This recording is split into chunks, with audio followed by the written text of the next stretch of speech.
Si toi tu honores, qui peut déshonorer? Si toi tu acceptes, qui peut refuser? Seigneur, fais-nous du bien ce soir. Au nom de Jésus. Quelqu'un dit Amen. Amen. Est-ce que nous pouvons acclamer le Seigneur?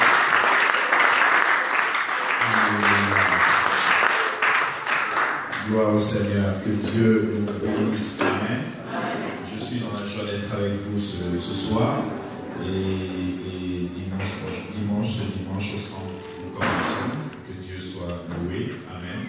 Merci pour l'honneur dont j'ai bénéficié dans cette église. Je tiens à dire merci à l'homme de Dieu et à toute l'équipe. Merci d'avoir encore une fois de plus renouvelé la confiance. Et merci aussi à vous qui êtes venus ce soir. Alléluia, malgré le froid. Amen. Gloire au Seigneur. Alors nous avons dit, ce n'est pas ma faute. Nous allons parler de ce thème aujourd'hui et il est dimanche. Et avant de commencer, je voudrais transmettre les salutations de mon épouse. On sera avec elle dimanche prochain, ce dimanche. Amen. Elle vous salue, elle vous aime bien. Elle m'a dit, dès que tu arrives, transmets les salutations. Alléluia. Est-ce qu'on peut acclamer les Seigneur?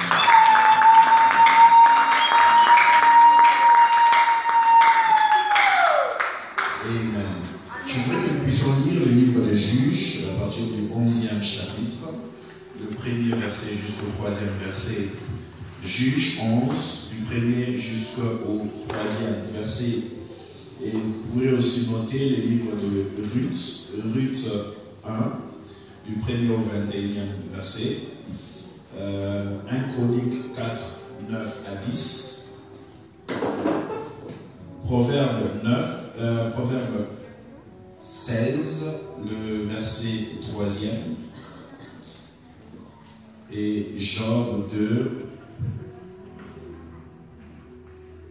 Vous pouvez noter Job 2, 1 à 10. Nous ne lirons pas, mais vous pouvez aussi noter Job 1, tout le chapitre de Job 1. Mais j'aimerais particulièrement lire les livres des Juges, le premier verset jusqu'au 3e verset. Amen. La parole de Dieu déclare ceci dans le livre des Juges 1. Juge 11, partie du premier verset.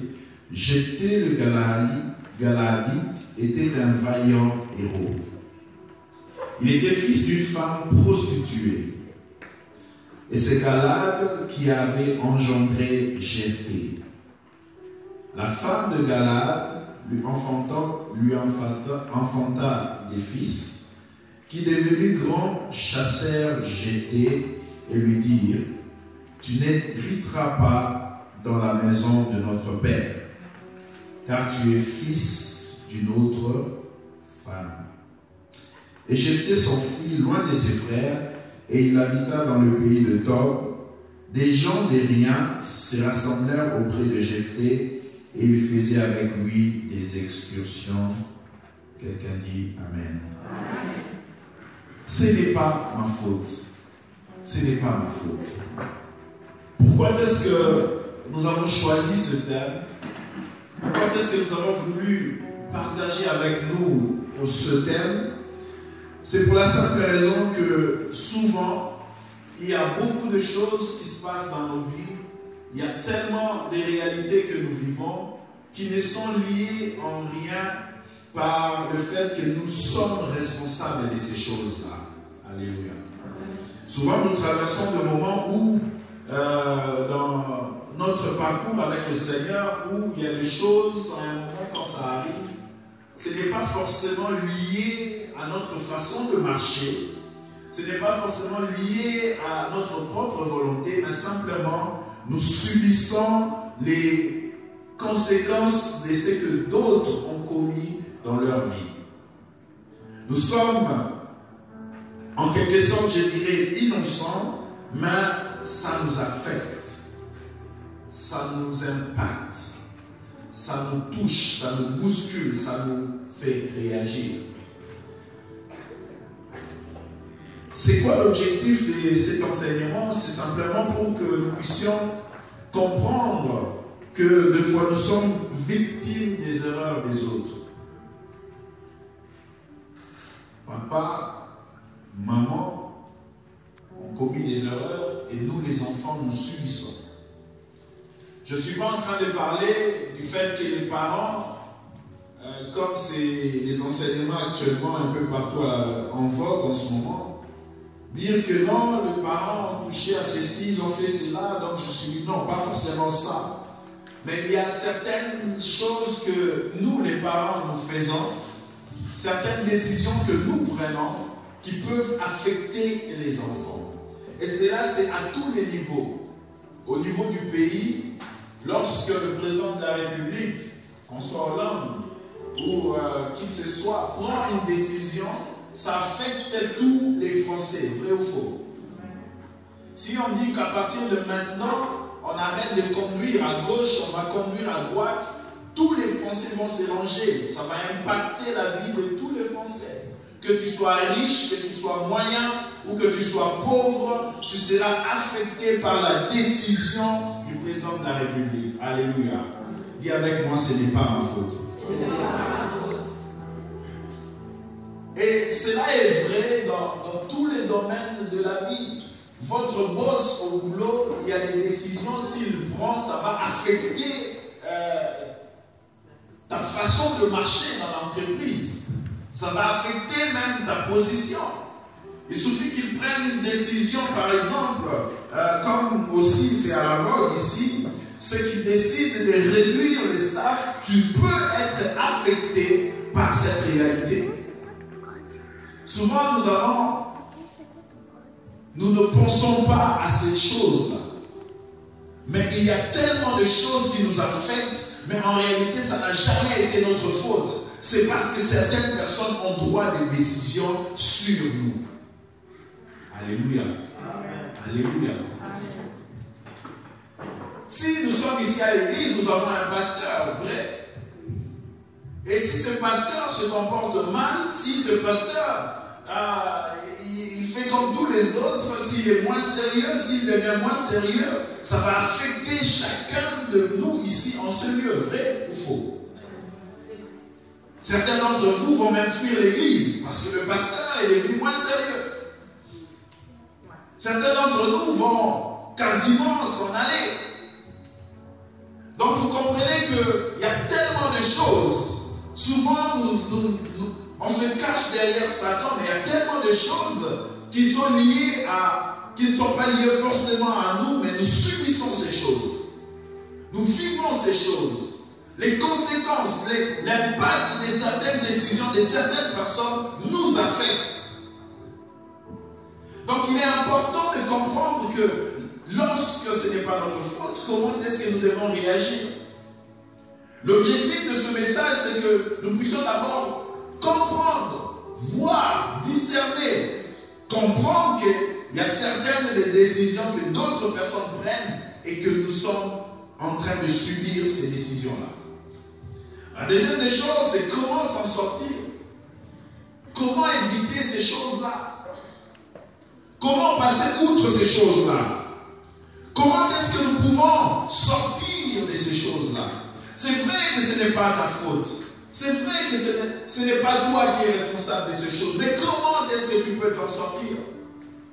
Comment est-ce que tu peux passer à côté des conséquences que cela pouvait engendrer dans ta vie parce que quelqu'un d'autre a pris la décision? Alléluia.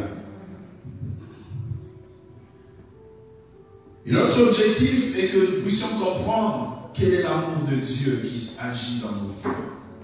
Bien-aimés dans le Seigneur, Dieu nous aime. Dieu nous aime. Très souvent, beaucoup de gens ont du mal à comprendre que Dieu les aime. Beaucoup de gens, tellement qu'ils subissent, tellement qu'ils voient et tellement qu'ils sont en train de vivre certaines choses, certaines réalités, oublient l'amour de Dieu. Le but de ce message est de te rappeler que Dieu t'aime. Que Dieu a un regard sur toi.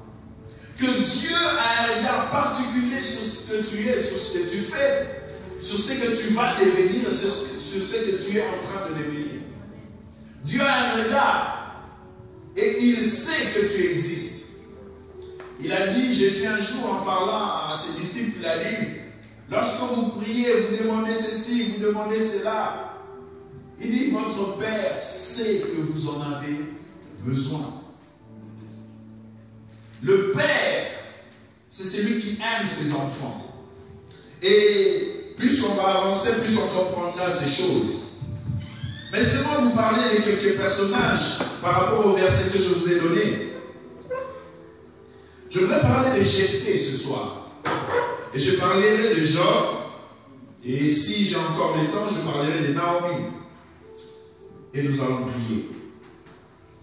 Dans le livre de Juges que nous avons lu l'histoire de Jephthé.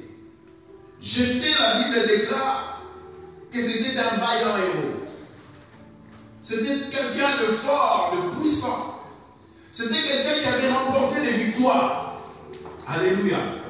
C'était quelqu'un, quand on a introduit le texte que nous venons de lire, on dit que c'était un vaillant héros.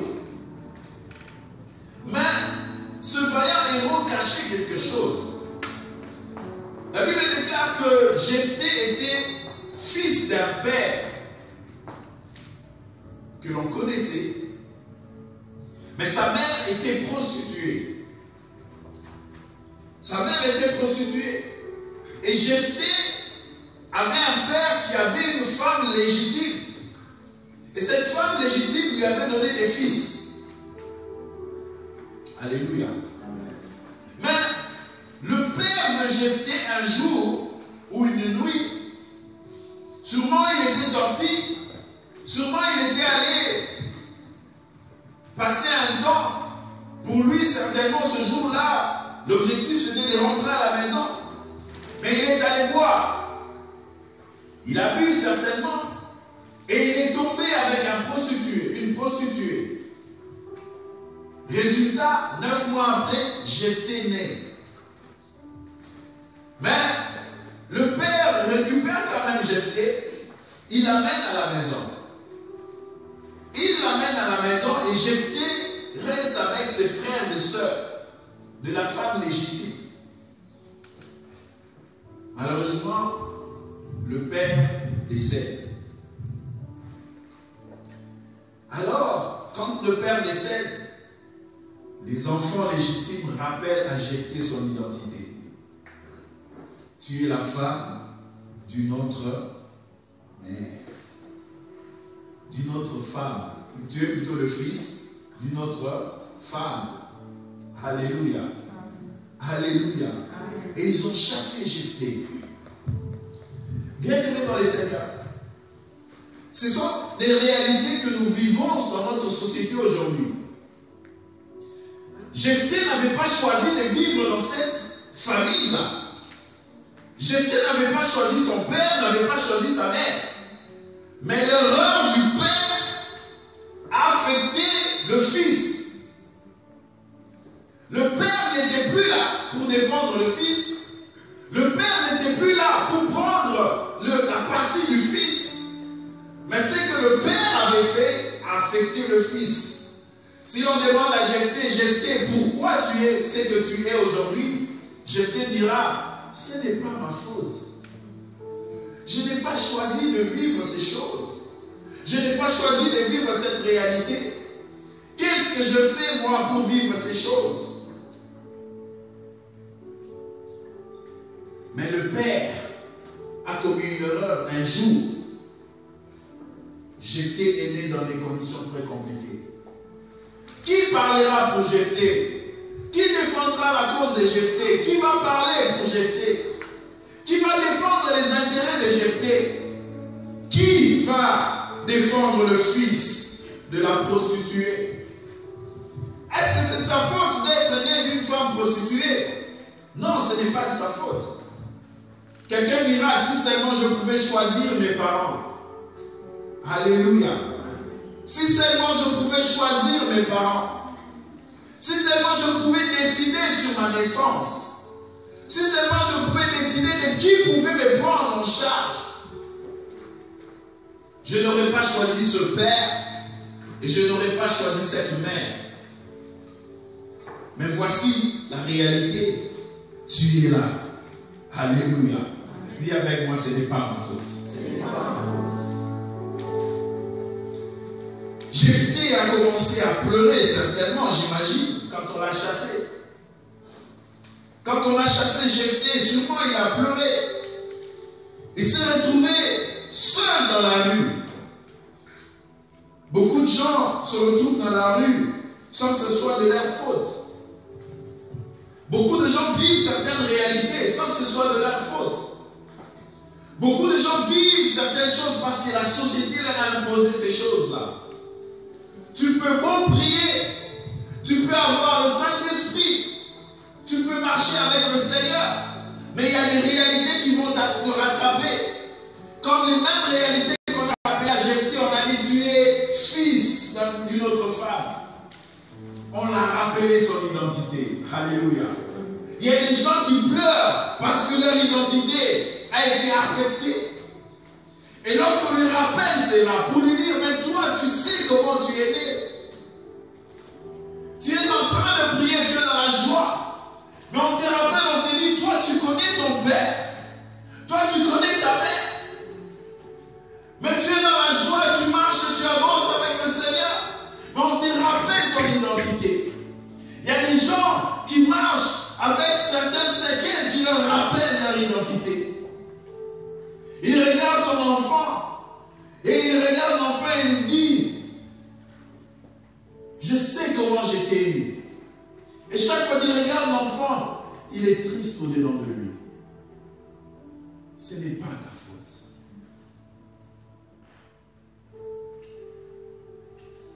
Il est triste quand il regarde ce qui est en train de se passer avec lui.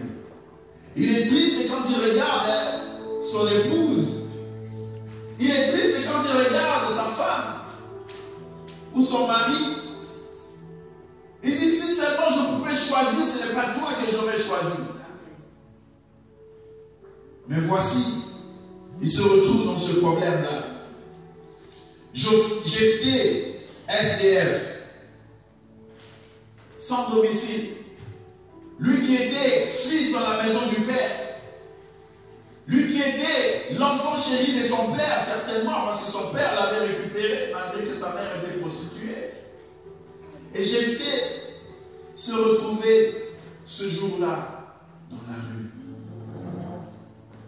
Ses frères l'ont dit, tu n'hériteras pas avec nous les choses de notre père, parce que tu es illégitime.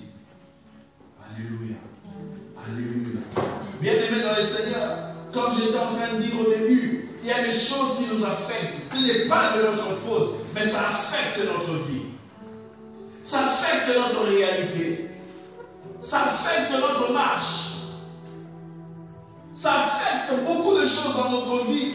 Nous ne sommes pas liés à ces choses, mais nous les trouvons. Nous ne savons pas comment répondre à ces choses, mais ça nous affecte. Nous pleurons parce que simplement, nous ne savons pas comment faire face à ces choses-là. C'est pour cela qu'il est important de prier pour nos parents. C'est pour ça qu'il est important de prier sur les gens qui ont la décision sur nous. Lorsque nous suivons les informations aujourd'hui, par exemple, lorsque ce qui se passe dans mon pays, les Congo, la RDC, certains individus bloquent les choses et tout le monde nous subissons. Tout le monde nous payons le prix. Beaucoup de gens se retrouvent ici simplement parce qu'il y a des gens qui ont dérangé quelque part et s'est retrouvés ici. Si seulement ils pouvaient choisir, peut-être qu'ils n'auraient pas choisi de venir ici. Alléluia. Dis avec moi, ce n'est pas ma faute. Bien-aimé, laissez-moi parler de Job. Job, quand vous lisez le chapitre 1er à partir du 6e verset jusqu'au 22e verset, le chapitre 2e du 1er au 10e verset, la Bible déclare que Job était un grand homme. Il craignait le Seigneur. Il marchait sur la terre avec intégrité parce qu'il était intègre. Mais Job avait des enfants. Job avait beaucoup d'affaires. Job était intègre. Bien aimé dans le Seigneur, quand vous lisez la vie de Job, vous vous rendez compte que Dieu nous veut du bien. Alléluia. Dieu nous veut du bien. On commence par dire ce que Job était, comme pour démontrer ce que Dieu faisait avec lui, parce qu'il était intègre. Alléluia. Quand vous marchez avec le Seigneur, Dieu vous fait du bien. Ne pensez pas que Dieu, il est inaccessible. Dieu est accessible et il est déterminé à nous faire du bien. Alléluia. Et tu dois croire que Dieu veut te faire du bien. Mais Job, sur la terre, en train d'évoluer, il se passe quelque chose. Dans le ciel, Dieu parlait de Job. Alléluia. Dieu était en train de parler de Job. Il était en train de dire à ceux qui étaient en train d'entourer, il disait, avez-vous vu Job? Voyez combien il marche avec intégrité. Voyez combien c'est bien de le voir prospérer. Bien-aimés dans le Seigneur, Dieu parle de nous dans les cieux. Alléluia. Amen. Dieu parle de nous. Dieu, quand il est assis sur son trône, il regarde ses enfants et dit, voyez-vous, c'est ma soeur, c'est ma fille. Voyez-vous, c'est mon fils. Voyez comment il évolue. Voyez comment il avance avec le Seigneur. Voyez comment je l'ai béni. Dieu se vante de nous voir heureux. Alléluia. Dieu se vante de nous voir heureux. Dieu se vante de nous voir prospérer, avancer. Lorsque tu es bien avec le Seigneur, lorsque tu marches avec intégrité de cœur, lorsque tu marches et que Dieu te bénit, Dieu est content. Quel est ce père qui voit son enfant, son fils, avancer et il n'est pas content? Ça n'existe pas, n'est-ce pas? Et ton père qui est dans les cieux, quand il te voit avancer, il est content, il en parle. Il appelle Michael, il lui dit, Michael, viens voir. Regarde, c'est ma fille. Regarde ce que je fais d'elle. Regarde comment elle chante dans la chorale. Regarde son travail, sa marche. Regarde, elle est dans un bon mariage.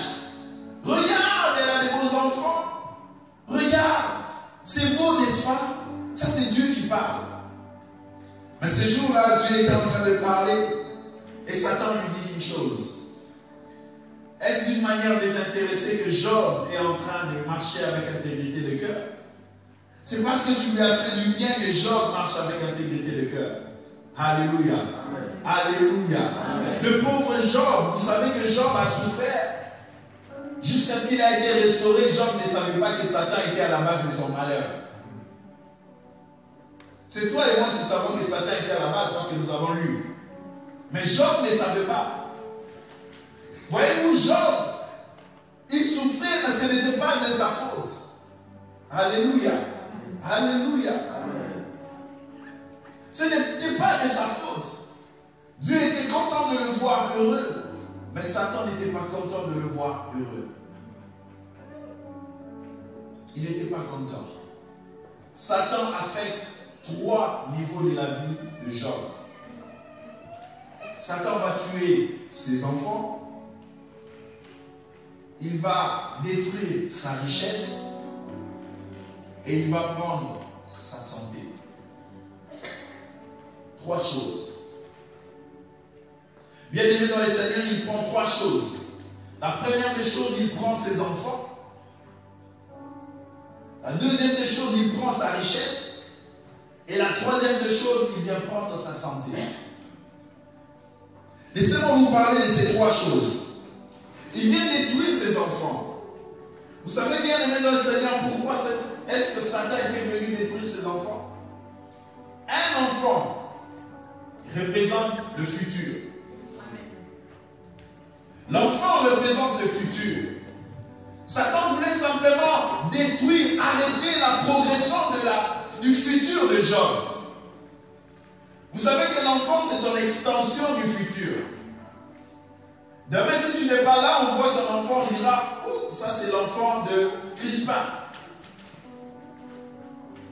N'est-ce pas? On dirait que c'est l'enfant de Crispin si Crispin n'est plus là. L'enfant représente ton extension dans le futur. Satan voulait simplement arrêter son futur. Alléluia. Dis avec moi, tu ne prendras pas mon futur. Il voulait arrêter le futur de Job. Parce que Satan sait que s'il t'attrape toi, il te rate toi. Dans certaines choses, ou même s'il arrive à te stopper, mais il y a des choses qui se passeront sur tes enfants.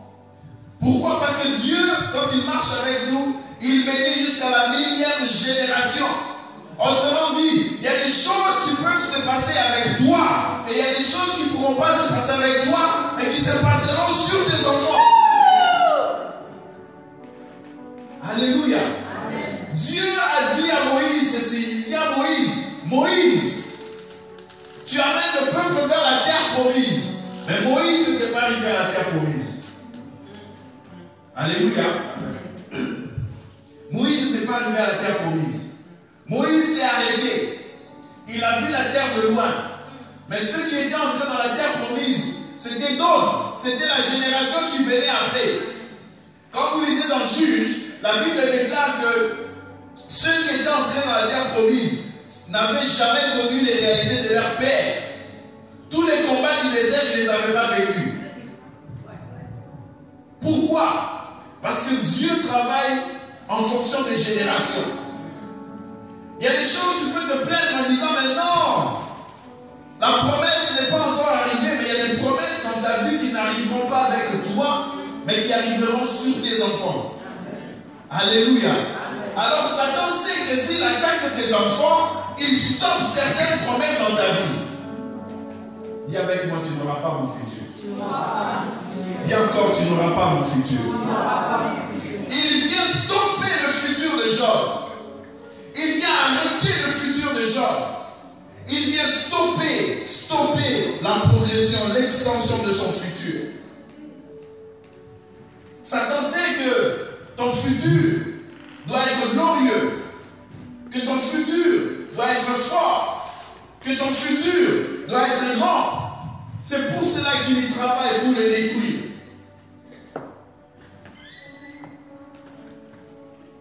Mais ce que Satan ignorait, c'est que dans la restauration de Job, Dieu avait prévu une restauration aussi sur ses enfants. Alléluia. C'est pour cela, bien aimé dans le Seigneur, il est important que nous puissions faire très attention à notre façon de marcher avec Dieu. Afin que cela n'affecte pas notre génération future. Alléluia. Alléluia. Satan vient prendre la richesse de Job.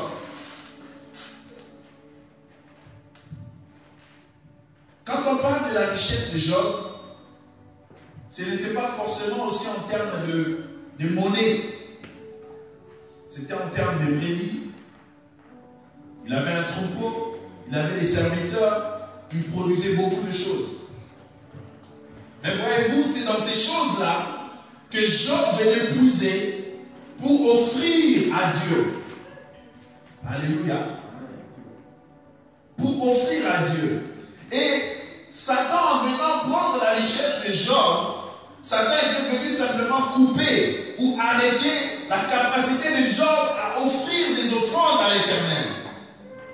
Souvenez-vous, je vous ai dit un jour que les offrandes ouvrent le ciel. Alléluia.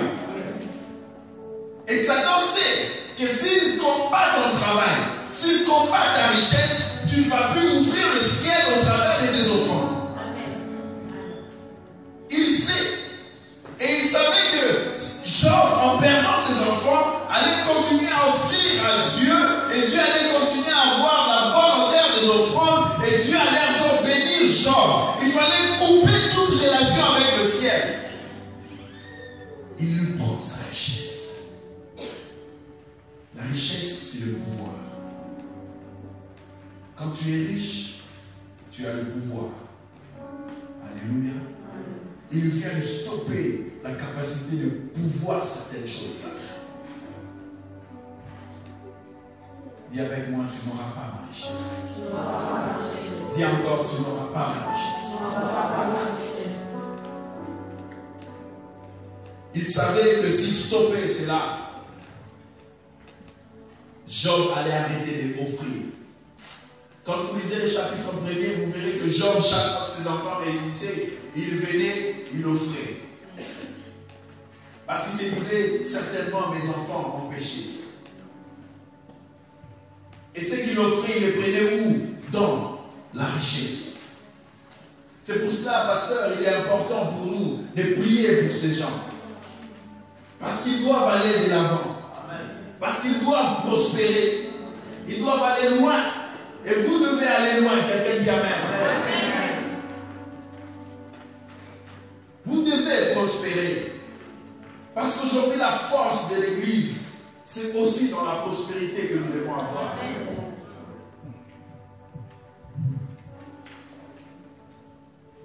Un jour, je ne sais pas, j'en ai peut-être parlé ici.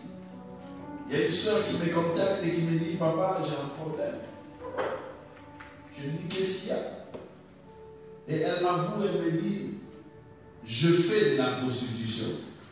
Je lui dis, mais pourquoi tu fais de la prostitution? Elle me dit, mais j'ai de la famille avec moi, je suis orpheline de père et de mère. Et j'ai mes frères et sœurs, je dois en prendre soin et je n'ai pas eu le choix. Ce n'était pas de sa faute. Et si de telles personnes arrivent à l'église, quelle est la réponse de l'église? Quelle est la réponse de l'église? Si vous n'êtes pas riche, comment allons-nous résoudre ce problème? Vous allez me dire, nous allons prier. Mais les parler en langue n'achètent pas les amis. Excusez-moi de le dire.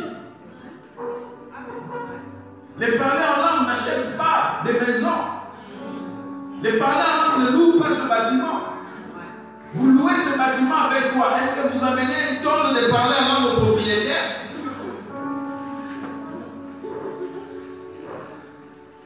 Alléluia. Vous comprenez que beaucoup de gens souffrent simplement parce que ce n'est pas de leur faute. Tout simplement parce qu'ils ont perdu certains pouvoirs. Et elle me dit, je suis prostituée, mais j'ai envie d'arrêter, mais je ne sais pas comment faire. Et elle ajoute, j'aime le Seigneur, mais je suis embarrassée. Ce n'était pas de sa faute.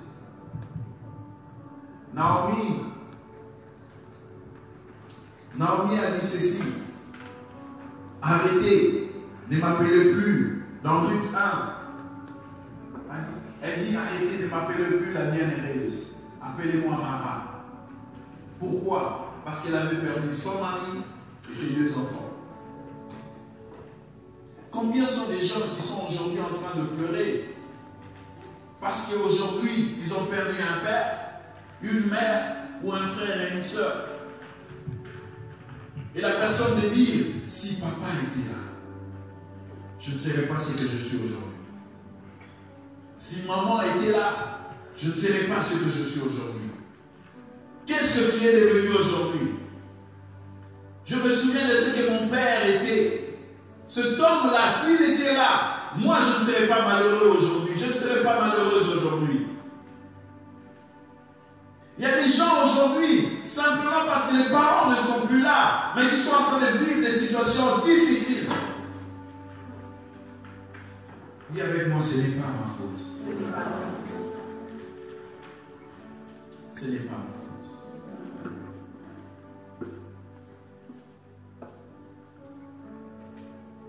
Cette sœur, on l'a pris en charge.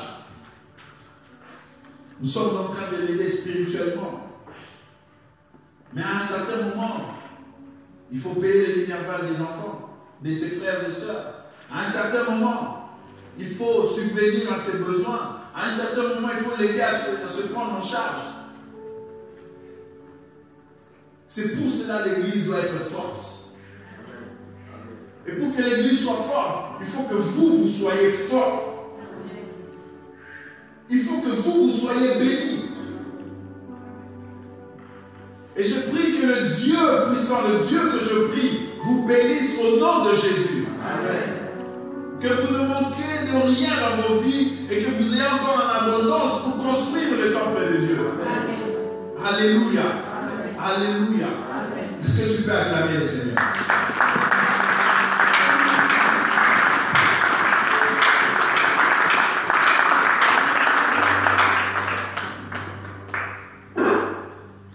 Satan vient attaquer pour la dernière fois la santé de Job.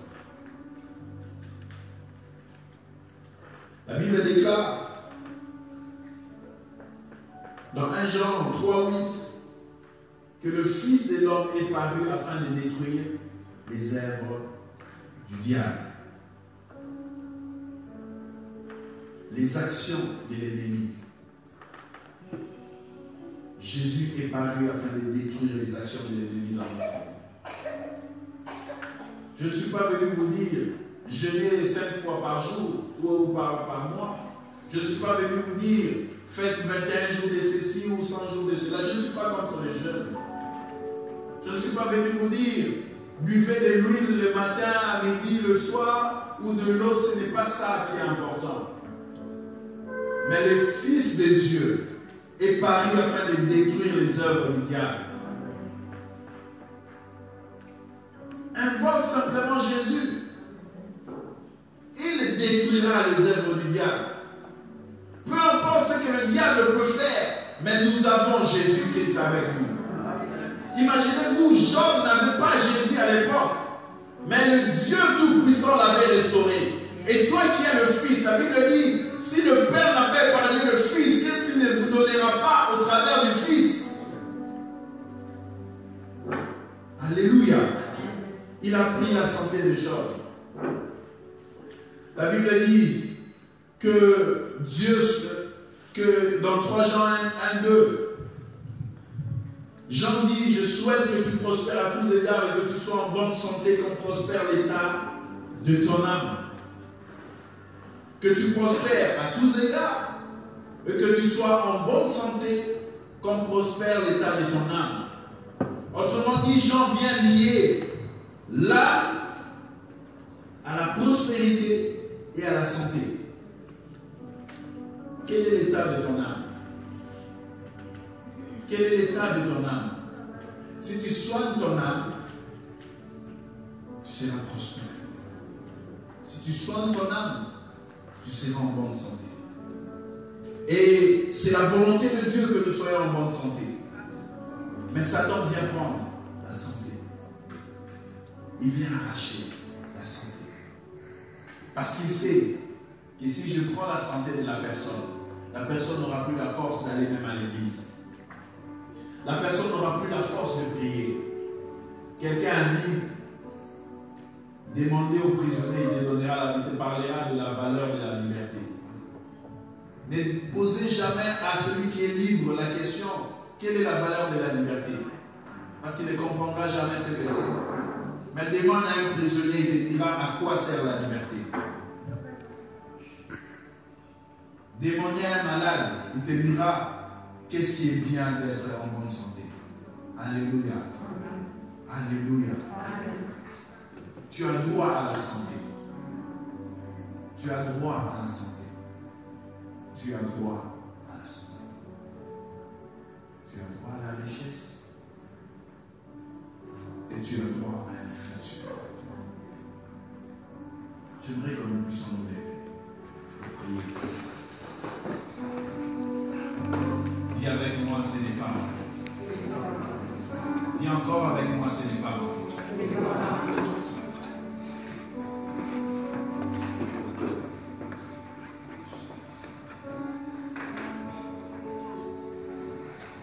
Lorsque tu observes